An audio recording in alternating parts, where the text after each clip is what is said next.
mana shunaqa matkalar bilan ko'p holatlarda qizlar mana zaключение berishadi, infantilniy matka deydi yoki bachadon razmerlari kichkina deb massaj yozadi yoki qanaqadir lecheniyalar qilinadi. Bu ham matka razmeri kichkina bo'lgani bilan bu bola bo'lmasligiga umuman sabab bo'lmaydi. Matka bu мышечный organ, homilada bo'lganda kattayadi, sharga o'xshab shishadi, yana pasayadi. Bizga основной organ bu яичник, tuxumdonlar самый главный yaxshi ishlashi kerak.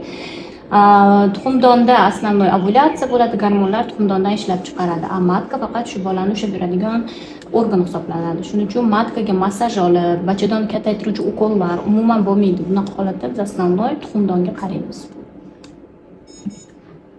Sizda tuxumdoningizda o'ng tarafda follikula zaxira ko'p, yaxshi ekan. Chap tomoningizda follikulangiz yetilib, yorilmagan, ovulyatsiya bo'lmasdan atreziya bo'lib orqaga qaytgan. Bugungi kuningizga hayzingiz 19-20 kuniga вообще o'zi ovulyatsiya bo'lishi kerak, follikulangiz yorilishi kerak. Mana hozir yormagan. Ko'rdingizmi? Follikulangiz yormagan.